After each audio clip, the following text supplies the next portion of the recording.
क्या कभी ऐसा लगता है कि जो सबसे गहरे सच हैं वो सिखाए नहीं जा सकते? मतलब उन्हें बस खोजना पड़ता है अपने अंदर, शायद खामोशी में।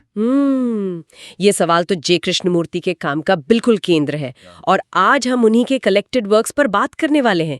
ये कोई छोटी मोटी किताब नहीं, पूरे 17 वॉल्यूम है। 17 खंड? हाँ, मैंने देखा था। इसमें दशकों की उनकी बातचीत, लेक्चर, सवाल जवाब सब कुछ है, करीब 1933 से 1967 तक का। बिल्कुल। और ये कोई थ्योरी नहीं है कि आप पढ़ लें और मान लें। ये तो एक तरह की लाइव इन्वेस्टिगेशन जैसी है। कृष्णमूर्ति बार बार कहते हैं कि मानो मत, खुद देखो, अपने मन को देखो, वो भी बिना किसी जजमेंट के या किसी मेथड के। यही सबसे अनोखी बात लगती है मुझे। तो आज हम कोशिश करेंगे कि इन वॉल्यूम से जो मुख्य बातें हैं, जो कृष्णमूर्ति की खास आवाज है, उसे समझें और देखें कि आज भी ये कितना रिलेवेंट है। अच्छा, तो शुरुआत करते हैं कृष्णमूर्ति से ही। कौन थे वो? मतलब ना तो वो कोई फिलोसोफर लगते हैं टिपिकल वाले, ना कोई धार्मिक गुरु। हाँ, थियोसॉफिकल सोसाइटी ने तो उन्हें वर्ल्ड टीचर बनाने की तैयारी भी की थी। हाँ, सुना है मैंने। पर उन्होंने वो सब छोड़ दिया, अपना अलग ही रास्ता चुना। बिल्कुल। और ये 17 खंड उसी सफर का एक तरह से कच्चा चिट्ठा है, अनएडिटेड बातचीत। वो लगातार बुनियादी सवाल पूछते हैं। जैसे कि क्या मन डर से पूरी तरह आजाद हो सकता है? हम क्यों किसी न किसी अथॉरिटी, किसी विश्वास के पीछे भागते रहते हैं? हमारी जो पहचान है, मैं, इसको बनाने में यादों का क्या रोल है? और ये सवाल, इनकी गहराई बहुत ज्यादा है। वो कोई नया सिस्टम नहीं दे रहे, बल्कि जो बने बनाए सिस्टम है हमारे दिमाग में, उन्हीं को तोड़ रहे हैं शायद। हाँ, वो तो विचार की पूरी प्रक्रिया पर ही सवाल उठाते हैं। क्या विचार, मतलब जो हमारी थिंकिंग है, वो उन प्रॉब्लम्स को सॉल्व कर सकती है जिन्हें वो खुद ही पैदा करती है? ये तो बड़ा कैच-22 जैसा है ना? इसीलिए वो हर तरह की मनोवैज्ञानिक सत्ता को, अथॉरिटी को नकारते हैं। मजे की बात यह है कि वो अपनी अथॉरिटी को भी नकारते हैं। तो फिर अगर कोई गुरु नहीं, कोई सिस्टम नहीं, तो रास्ता क्या है? रास्ता वो बताते हैं चुनाव रहित जागरूकता, चॉइसलेस अवेयरनेस। मतलब बस देखना, जो हो रहा है, जैसा हो रहा है, बाहर भी अंदर भी, उसे बस देखना, बिना उसे अच्छा या बुरा कहे, बिना उसे बदलने की कोशिश किए, बिना किसी पसंद नापसंद के। वो कोई मोक्ष या एनलाइटनमेंट का वादा नहीं करते।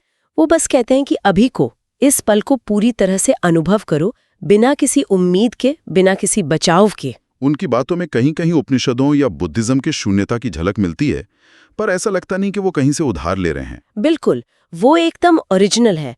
और उनकी भाषा भी बड़ी दिलचस्प है। हाँ, सरल लगती है, पर है नहीं।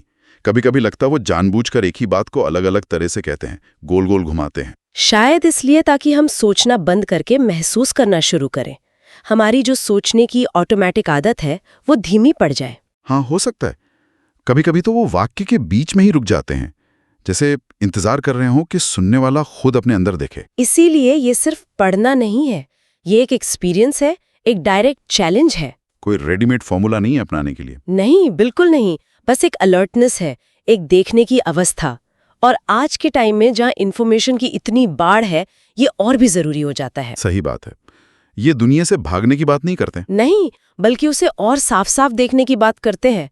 वो ये नहीं पूछते कि सही रास्ता कौन सा है, वो पूछते हैं कि क्या हमें रास्ता खोजने की जरूरत भी है। इन किताबों की सबसे बड़ी ताकत शायद इनकी ईमानदारी है, और किसी भी तरह के डॉगमा से, कट्टरपन से पूरी तरह आजादी। हाँ, मुझे 1954 के एक वॉल्यूम की एक लाइन याद आ रही है।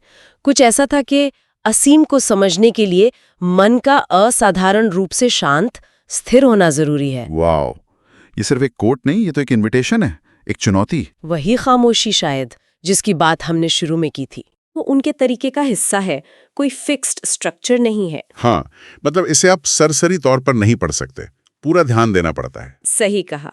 ये कोई लाइट रीडिंग नहीं है, ये तो जिंदगी भर साथ रखने वाला, सोचने पर मजबूर करने वाला कलेक्शन है।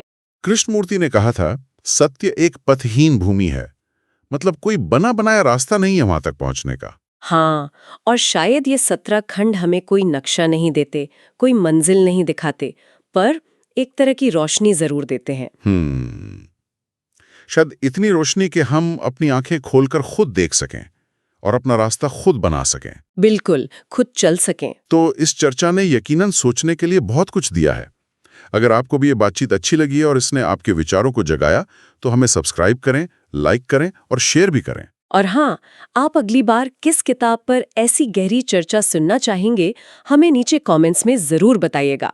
सुनने के लिए बहुत बहुत धन्यवाद।